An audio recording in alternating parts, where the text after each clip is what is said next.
ini sendiri kan RAM menargetkan rilisnya 10 film begitu. Betul.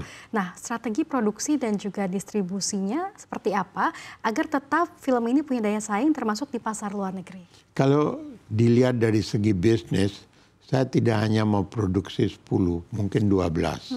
Tapi kita juga punya keterbatasan terhadap tanggal tayang dari film tersebut.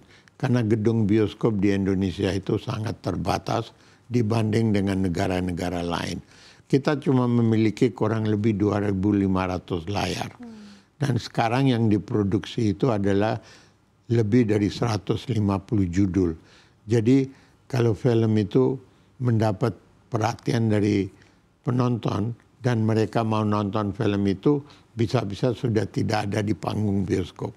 Jadi yang penting bersamaan dengan menanjaknya produksi film, kita juga harus lebih tambah persediaan gedung bioskop di negeri kita. Oke. Tapi untuk pasar luar negeri sendiri strateginya seperti apa? Saya sayangkan mereka hanya pengen nonton film-film horor dari Indonesia. Karena film-film horor itu di Indonesia laku ada dasarnya. Karena budaya kita itu juga menyerempet ke hal-hal yang mistis. Seperti orang tua mengatakan pada anaknya, sudah jam 6, tolong masuk, jangan di bawah pohon, nanti digondol sama wewe gombel atau gimana.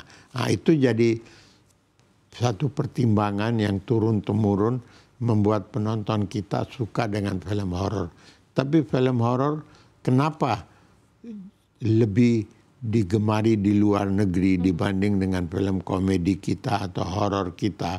Karena kualitas film horor sudah sangat maju dan tidak dapat disaingi oleh Hollywood karena budget yang mereka butuhkan itu 10 kali lebih besar daripada film-film horor yang kita produksi. Seperti AI-nya, seperti CGI-nya itu jauh lebih terjangkau di Indonesia daripada di luar negeri. Jadi jarang-jarang film di luar negeri diproduksi volumenya seperti kita. Dari 150 judul, mungkin 90% itu film horor. Yang 10% adalah film drama, komedi, dan romcom. Oke, jadi memang niche-nya pasar kita adalah untuk film horor ya, untuk dijual Hanya ke luar itu negeri. karena benar-benar memberikan kualitas yang bagus dengan budget yang bisa produsernya cernakan dibanding dengan Hollywood. Oke, tapi negara mana sih Pak sebetulnya yang sangat mungkin pasar pangsa utama untuk film horor dari RAM ke luar negeri itu negara mana saja? Oke, film-film horor yang muncul di pasar internasional itu semuanya dari Asia. Oke, yang betul-betul menikmati film horor kita itu adalah mulai dari Singapura, Malaysia, Brunei, Thailand, Vietnam, dan sekarang sudah masuk ke Latin Amerika dan CIS Rusia. Jadi yang belum kita sering muncul film horor di Amerika karena biaya eksploitasi sebuah film di Amerika itu sangat tinggi. Nah, tapi kita tidak stop di situ. Mudah-mudahan dalam waktu singkat Multivision akan muncul kan film-film horor atau genre lain di negeri Sam juga.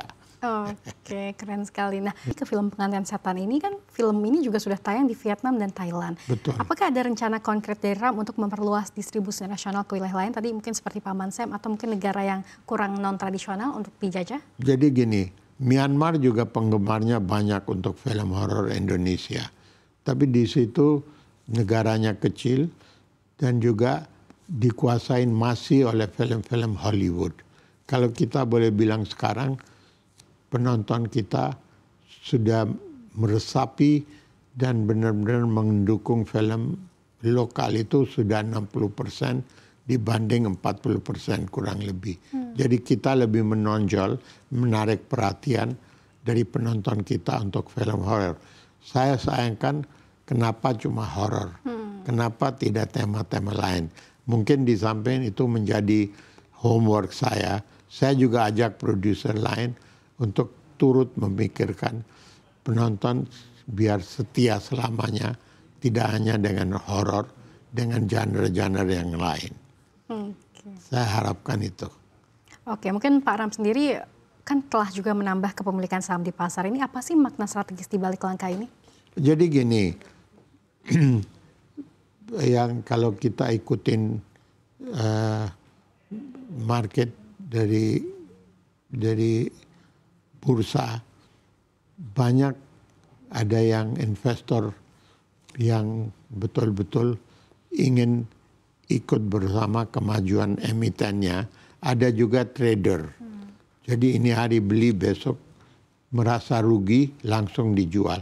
Saya melihat saham RAM itu undervalued. Daripada itu dijual belikan dan dibeli oleh investor yang musiman, lebih baik saya beli kembali karena saya yakin terhadap kinerja Multivision. Saya lebih baik beli dari pasar yang orang spekulasi ini hari beli besok harus untung, ternyata rugi, dan itu dijadikan satu trading komoditi yang tentunya kalau penjualnya banyak tentu marketnya turun. Jadi kalau daripada marketnya turun karena undervalued, ya Multivision manajemennya menetapkan bahwa kalau hal itu terjadi, kita lebih baik beli kembali saham kita. Oke, itu terima kasih. alasannya.